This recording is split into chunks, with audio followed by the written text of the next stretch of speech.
Hello, everybody. Welcome to the first video lecture on the topic of human growth and development. And this lecture is about what exactly development is.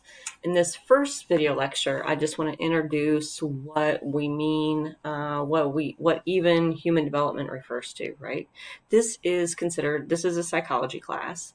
And so a lot of what we're going to be talking about is the material you would have gotten from general psychology, about the brain and about the endocrine system and about emotions. And specifically, we're going to be applying those concepts to different stages of the life course and talking about how children, for instance, experience emotions differently than, say, adolescents, and what's going on with the emotional well-being of an older person and how that's different than, say, a middle-aged person, right? And so when we talk about human development, what we're talking about is the systematic study of change and stability. So in other words, we're going to be exploring and looking at what researchers know about the ways that people change from birth to death and the ways they stay the same from birth to death, right?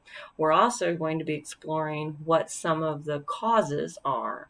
And so why some people change in some ways and other people change in the other. So what are the causes here that create this change or prohibit this change, right? And the reason human growth and development, the reason human development or developmental psychologists, right, the reason they are important in a social world is because they offer implications for policy.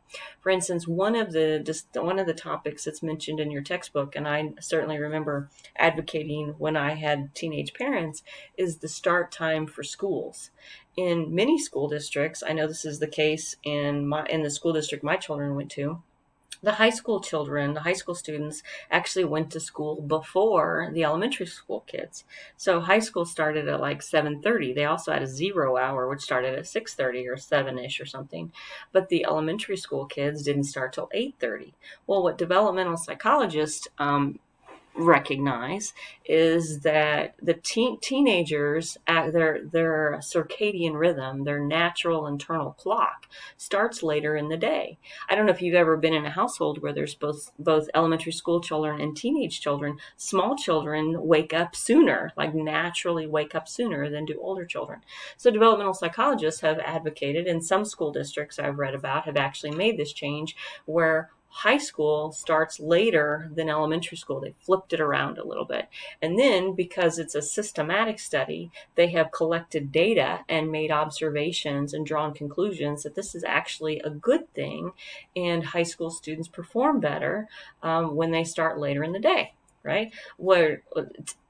The reason that, if you ask a lot of these school districts, why does high school start sooner, they often will offer a social reason, and that is athletics.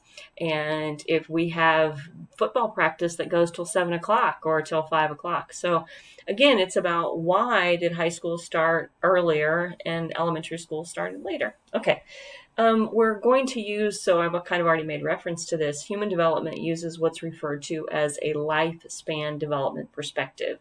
So in other words, we're going to identify, we're going to divide, and this is it's an arbitrary, socially constructed notion, but we're going to divide human life up based on infancy and toddlerhood and middle childhood and young adulthood. But we're assuming, and because developmental psychologists assume this, that change and growth happens from conception into death.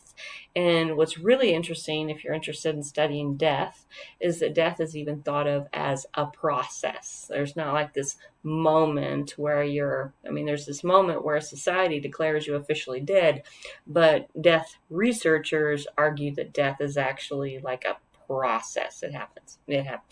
Okay. So human development is a systematic study of stability and change over the course one's whole lifespan.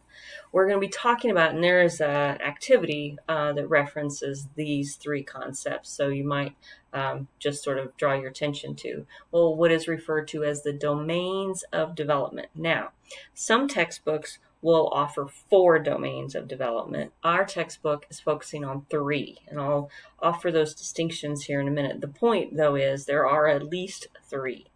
When we talk about development, and development again is how we change, we will be exploring, and I don't know if you picked up your textbook now or you looked through it, but it's a big book. I'm not going to go into depth in every single chapter, but there will be content from all of those chapters that I make reference to. Because one chapter focuses on how the body physically changes, right? Yes, how the body changes and how the structure of the brain changes, the physical changes that happen as we move from birth to death. Another domain of development is cognitive. This is a quiz question. Cognitive is a very important word. Again, if you've had general psych, you've already been quizzed multiple times over what cognitive means. Cognitive refers to brain processes, right? A cognition is a thought. When someone has a cognitive impairment, they have difficulty thinking. When somebody has a cognitive delay, it refers to how they think slowly. So cognitive is what's going on in our head. We're going to be talking about how people's ability to think changes over time from birth to death, and how small children don't understand things the same way that older children does. And we'll be talking about, because we're following that lifespan model, at what stage in one's existence, what stage in one's life is that typically happen. It's not going to happen exactly the same for every single person, but if you have gotten past this particular time and you haven't embraced or you haven't come to understand something, then that would be considered non-normative, and I'll talk about that in the next video. The third one is psychosocial, and this is where often textbooks will break that up and they'll offer a social. So the focus will be on how people interact and how, as children grow up, as they move through childhood, they'll go through this, what we call parallel play. Well, they'll play next to somebody, and then they'll move to a period where they share, right? So how we interact with people.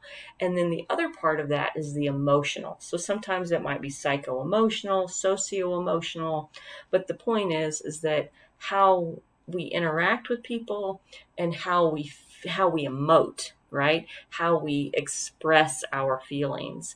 Those have implications. So the big point, so these are the 3. We got how our body changes, how our brain thinks, and then how we interact with people. Right? Those are going to be the 3 domains that we focus on. Your first activity that I ask you to think about, and then I'm going to stop the video recording here after I talk about this, is about these 3 domains. And the really important point about these 3 domains is they are interrelated. One has implications for the other. Right?